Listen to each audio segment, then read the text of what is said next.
Hello friends of the people. Today we will be discussing the life of Charles Ponzi, the Ponzi scheme and hidden Ponzi schemes of today. Before we get into the video, make sure to like and subscribe for more government and business atrocity content.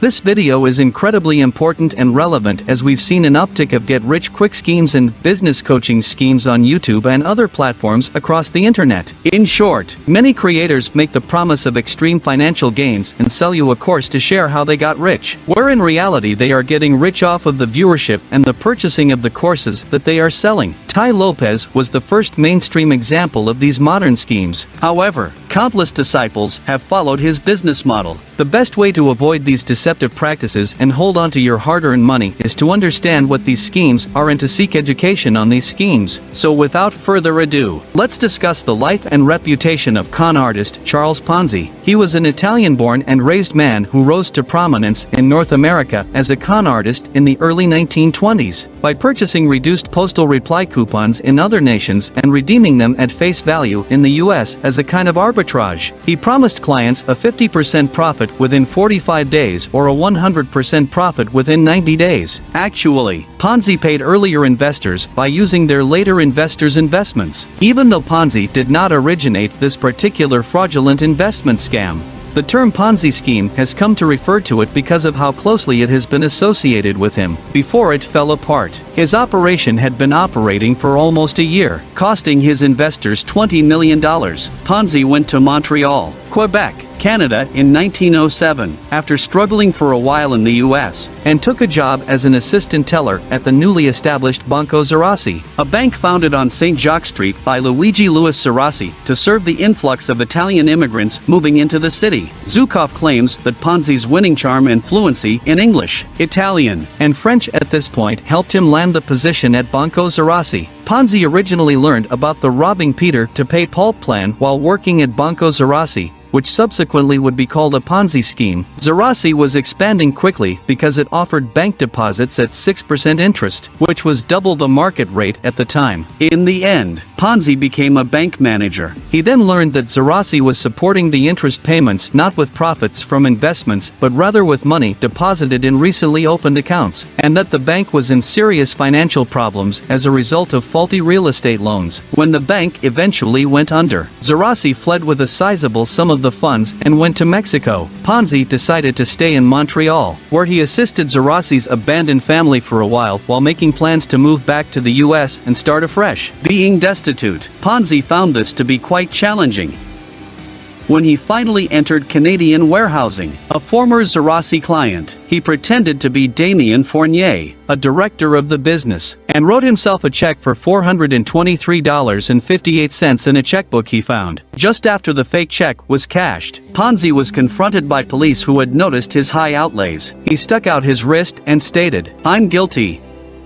He ultimately spent 3 years at the desolate St. Vincent de Paul Federal Penitentiary, which is situated outside of Montreal. Instead of telling his mother he was in jail, he sent her a letter saying he had secured a position as a special assistant to a prison warden. Financial exchange company. Ponzi founded his own business, the Securities Exchange Company, in January 1920 to advertise the plan. A total of $1,800 was invested in his business by 18 people in the first month. With the funds received from the more recent round of investors, he swiftly paid them the very following month. Ponzi employed agents and generously rewarded them with commissions for each dollar they brought in. The entire amount invested increased from $5,000 to $25,000 between February and March of 1920. Ponzi employed agents to find new investors throughout New England and New Jersey as the fraud expanded. Investors at the time received outstanding returns, which prompted other people to do the same. He earned $420,000 by May 1920, which is $5,700,000 in 2021. Ponzi scam had received $2.5 million in investments by June 1920.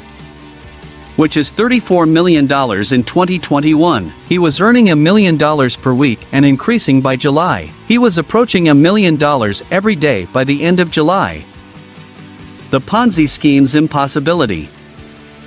Ponzi continued to repay investors, primarily using funds from new investors, but he had yet to discover a mechanism to convert the IRCs into actual currency. Additionally, he later understood that it was logistically difficult to convert the coupons into cash. For instance, it would have taken the initial 18 investors in January 1920, 53,000 postal coupons, or $1,800, to truly realize the arbitrage profits. Ponzi would have needed to load Titanic-sized ships with postal coupons merely to send them from Europe to the US for the additional 15,000 investors he had. Ponzi discovered, however, that because investors kept reinvesting, all interest payments came back to him.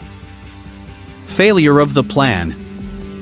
The Post published a series of pieces about the operation of Ponzi's money machine beginning on July 26. To investigate Ponzi's plan, the paper contacted Clarence Barron, the financial writer who oversaw Dow Jones and Company. Barron noted that despite Ponzi promising investors excellent returns, Ponzi himself was not making investments through his own business. Ponzi's Hanover Trust Certificate of Deposit, which had a value of $1.5 million by the morning of August 12, had been reduced to $1 million as a result of bank employees using it to pay the overdraft. He would only have had $4 million in assets even if he had been able to turn it into cash. Ponzi turned himself in to federal authorities that morning and accepted Pride's figures despite rumors that he was due to be caught at any moment for writing letters to his targets informing them that their notes had matured. He was accused of mail fraud. He was initially freed on a $25,000 bond before being detained once more on state larceny charges, for which he secured an extra $10,000 bond. The bail bondsman withdrew the bail for the federal charges after the Post published the audit's findings because of concern that Ponzi may leave the country. The video for today has come to an end. What do you think of Charles Ponzi? Comment below with your thoughts and let us know. For more updates in the future, be sure to like and subscribe to our channel.